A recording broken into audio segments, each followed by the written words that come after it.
नमस्कार दोस्तों, आज हम आपके लिए भूत की एक ऐसी सच्ची कहानी लेकर आए हैं जिसे सुनकर आपके रोंगटे खड़े हो जाएंगे।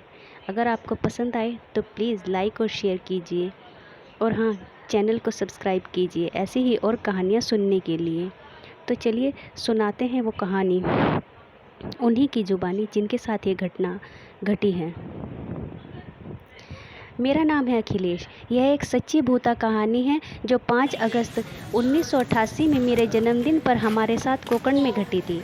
जब हम 3 दोस्त राजू, माधव और मैं मेरे जन्मदिन पर पार्टी के लिए गांव में कोई एकांत जगह ढूंढ रहे थे जहां पार्टी करते हुए घर वाले या गांव वाले हमें पकड़ नहीं सकें। उस दिन मेरा दोस्त माधव बोला, क्यों ना हम गांव के पुराने खंडर में पार्टी करें।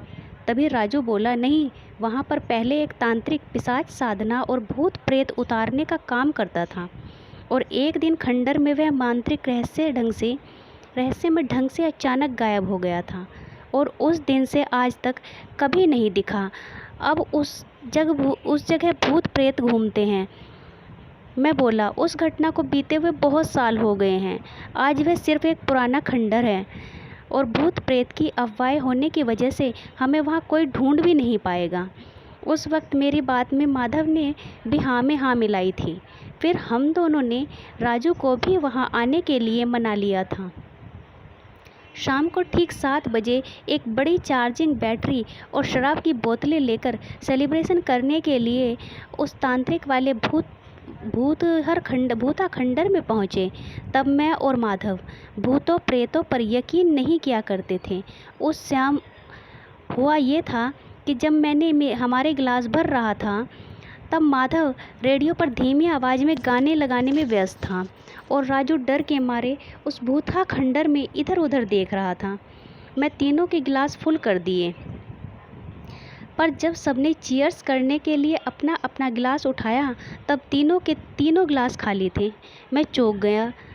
वह दोनों मेरी तरफ शक की नज़र से देखने लगे और कहा कि हमारे हिस्से की भी तू ही पी गया।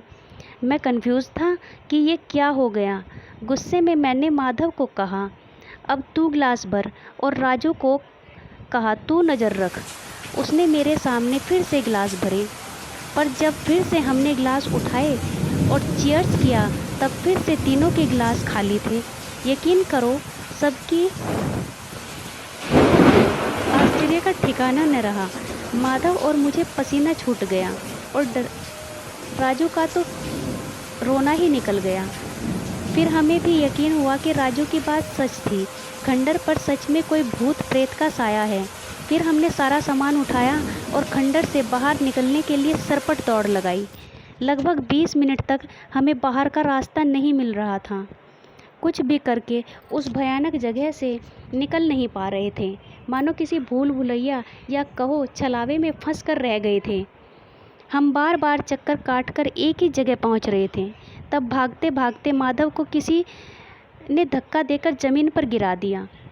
उसे धक्का खाके ज़मीन पर गिरते ही हमने देखा कि उसी वक्त उसके हाथ से एक बोतल ज़मीन पर गिरकर फूट गई और शराब ज़मीन पर फैल गई। तभी कुछ ही सेकंड सारी शराब भाप बनकर उड़ गई, जैसे कि किसी अदृश्य काली शक्ति ने पी ली। फिर राजू बोला, हमारे पास जितनी भी बोतलें और चकना हैं सब यहीं छोड़ दो। हमने वैसा ही किया। फिर जाकर हम उन प्यासी आत्माओं के खंडर से बाहर निकल आए।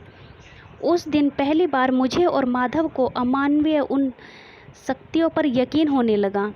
तब से हम किसी भी पुरानी भूतों प्रेतों वाली जगह से दूर रहते हैं। और एक बात मेरे समझ में आई, हम में कितना भी साहस हो तो भी इन काली शक्तियों को कभी छेड़ना नहीं चाहिए।